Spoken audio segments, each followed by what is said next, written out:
मित्रों, आप सभी को ईश्वर के चरणों में कोटि कोटि नमन। मैं आशा करता हूं कि आप लोग सब ठीक होंगे। मैं भी ईश्वर की दया से कुशल पूर्वक हूं। और मित्रों, आज हम बात करने वाले हैं कि जो पति होता है वो पत्नी से ज़्यादा प्रेम रखता है कि अपनी माँ से ज़्यादा प्रेम रखता है।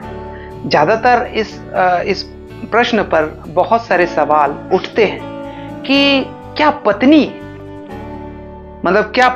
पत्नी से अधिक प्रेम रख सकता है या अपनी माता से वो अधिक प्रेम रख सकता है।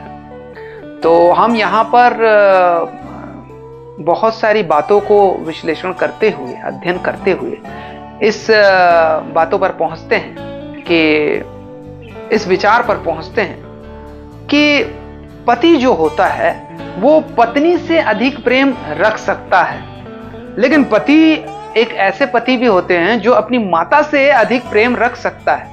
तो हम यहाँ पर दोनों को कोई भी सत्य नहीं मानेंगे, क्योंकि पति माता से भी अधिक प्रेम रखता है और पत्नी से भी अधिक प्रेम रख सकता है। लेकिन यहाँ पर बात ये उठता है कि सबसे अधिक किससे प्रेम रखता है।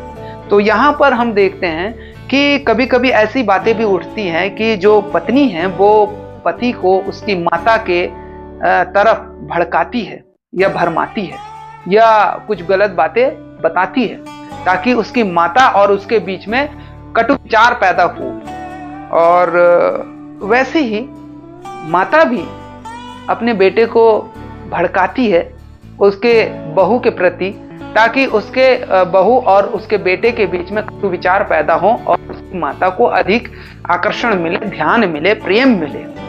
तो ह्यूमन नेचर ये होता है दोस्तों कि ह्यूमन नेचर ऐसा होता है कि सब लोग अपनी अपनी तारीफ पाना चाहते हैं, सब लोग जो है अपनी बात लोगों से मनवाना चाहते हैं। तो ये बात सिर्फ बहू और सास में लागू नहीं होती, बल्कि बहुत सारे ह्यूमन नेचर में होते हैं, रिश्तेदार परिवारों में होते हैं। तो यहाँ पर सबसे अधिक प्रेम वो उससे कर सकता है। अगर एक अच्छा पति हो तो वो दोनों से प्रेम रखेगा, है ना, और वो रिश्तों को बहुत ही सुलझे तरीके से सुलझाएगा और उस रिश्ते को बरकरार रखेगा।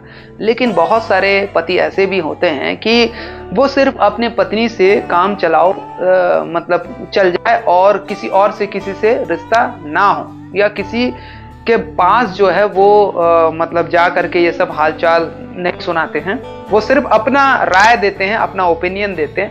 क्योंकि अगर माता को लगे, मम्मी को लगे कि बेटा जो है मेरी बातों को इग्नोर कर रहा है और वो बहू की बातों को मान रहा है, तो ये भी बहुत गलत विचार है।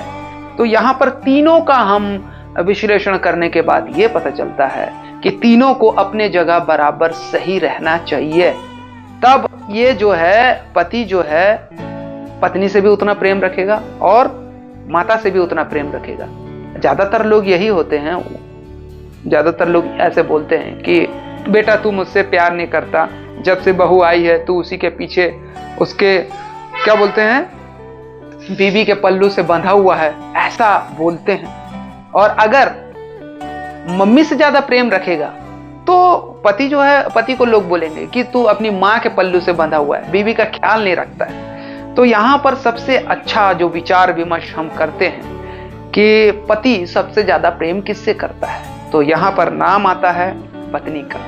क्योंकि पत्नी से इसलिए वो ज्यादा प्रेम करता है क्योंकि वो उसका भविष्य है ना, पत्नी जो है उसकी भविष्य है, और माता जो है, मम्मी जो है, वो उसका भूतकाल है, वो पास्ट टेंस है, क्योंकि उसी से ही वो बाहर निकला है ना, और उसी से ही वो क्या है उसके बारे में जानता है, सीखा है, समझा है ना। जिस प्रकार से आज एक पराई स्त्री को विवाह करके घर में लाया जाता है, वो अपना सब कुछ छोड़ छाड़ करके वो पति के साथ बंध जाती है उस रिश्तों में, विश्वास में, प्रेम में।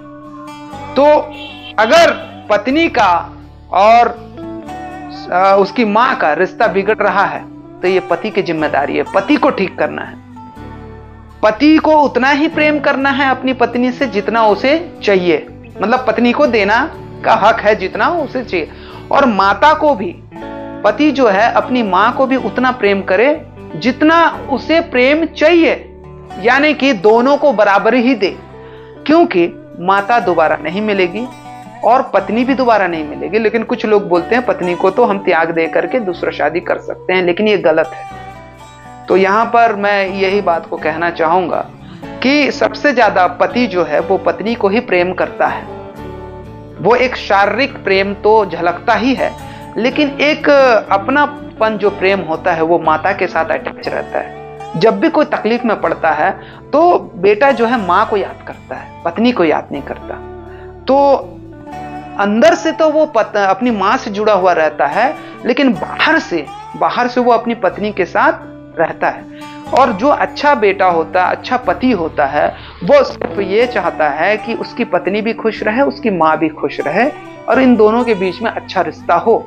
ये ईश्वरीय गुण है।